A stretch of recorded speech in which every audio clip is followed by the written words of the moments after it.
Hey, what up everybody? This is Stevie Breach coming to you. Man, oh man, with this WrestleMania 31 build and everything that's going around every single day, there's a new story, there's a new rumor about something coming up, this, that, or the other. You know, for the past few months, it's really been on the burn that Brock Lesnar is going to be leaving WWE, be heading out there and going to UFC.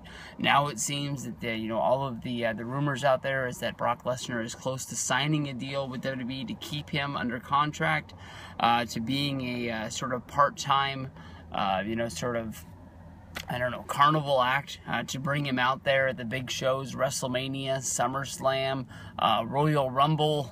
I don't know, it seems like he works about 3 shows a year on average normally. They used him on Extreme Rules a few times, and I was always sort of surprised they never really sort of used him during that fall. You know, when wrestling really starts to die out a little bit, you know, if they would have brought him back for the Survivor Series, maybe that would have, you know, pumped some life into, you know, that sort of November and December. I know that December's are really a down month with all of the holidays that are packed into there. You know, people aren't really paying attention to wrestling as much, and they tape a lot of shows like the tribute to the troops, and then they sort of give the guys a week off, so they'll double shot some Raws and things like that. So you sort of, you know, fall out of love with wrestling just because you don't have as much time. That's normally what happens to me around that time. I get wrapped up in a little bit of everything. But you know, the thought is that basically at WrestleMania 31, Brock Lesnar would retain his championship against Roman Reigns, and then from there on, Daniel Bryan would win the Intercontinental Championship ladder match. John Cena would win the United States Championship from Rusev, and then because it's John Cena and Daniel Bryan, 2 big, you know, family favorites in the WWE that are really pushed heavy and hard all the time, that would sort of bring a lot of respect to those mid-card titles that haven't gotten them for a long time. I know that in WCW, the way that they used their championships was they always knew that the big gold World Heavyweight Championship, that was the granddaddy of them all. But you can remember back in the days when you know, Ric Flair wasn't going after the big one. If he wasn't involved in the main event angle, he was always, you know, I can't really think of him going for the television championship, but I can remember Sting going for it.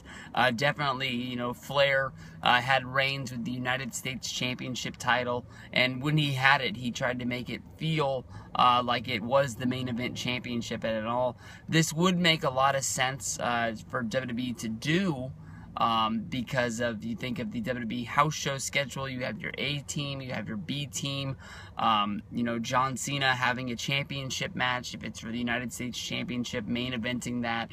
If they are able to pump some life into that and make it really feel like it is a main event thing, maybe that would help your house show market. Definitely, when I went to the house show last month, it was one of the ones that I went to that really didn't have the same feel to any house show that I'd ever been to before. Sacramento, Oakland, Stockton, these California shows that I normally attend, normally does have a main event feel to them with John Cena being there, but this year we got the B team, highlighted by Roman Reigns going up against Rusev in the main event. Big Show was on the show, Kane was on the show. You know, none of the real, you know, big players. I believe they were on the East Coast. Maybe they were in Tennessee or Alabama the night, but they were somewhere on the East Coast down in the South. I can remember that.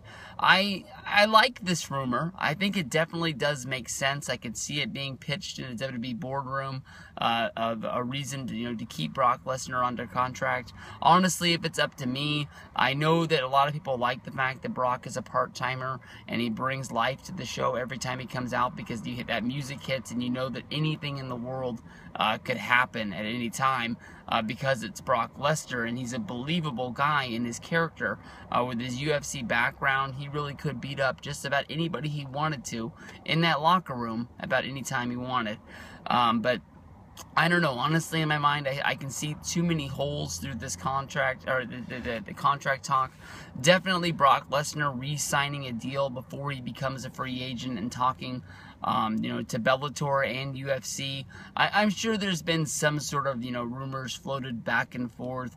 WWE, when they try and talk to a guy from TNA or another company trying to see, how much time is left on their deal and are they interested, normally they have, instead of Triple H calling, they'll have, a personal friend that works for the company sort of do the small talk introduction, just so they can get around the legal, sort of things that go along with it.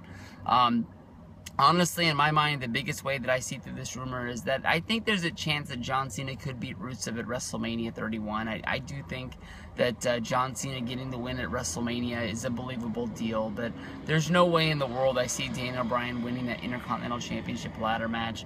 I think that this is Dean Ambrose's time to shine. I think that definitely the Shield are going to walk out of WrestleMania, all three with wins, keeping their WrestleMania streak alive, keeping that belief that one day we'll get that WrestleMania three-way that I think a lot of people have been hoping for 2 years now, maybe if not even longer. But it's a nice day here in California. I'm out here and enjoying it I'm on my lunch. So we're counting down the days to WrestleMania. Tomorrow is going to be my last day off before the big trip. I'm going to be working at Friday at a different store, and then I have 4 days in a row, Saturday, Sunday, Monday, and Tuesday working at my store. And then Wednesday, knowing my luck, I'll wake up early in the morning on accident and be counting down. I believe the send-off or the launch time for the trip is going to be noon. That'll put me into the San Jose area around 2 o'clock. Ravi lands at 2:30. I can't remember what time Miguel lands, but it's shortly after that. And after that, it's on like Donkey Kong, man. I can't wait. I'll be putting up some videos tomorrow about the trip and probably updating a few of the matches. I think all the matches are locked in, besides for a tag team championship match, which should be coming. We'll have to see what goes down with that. Maybe the Ascension gets added. Maybe the primetime players, will replace the Usos, or maybe they'll just go with the three-way instead of a four-way. But the one thing that you can guarantee is that's got pre-show written all over it.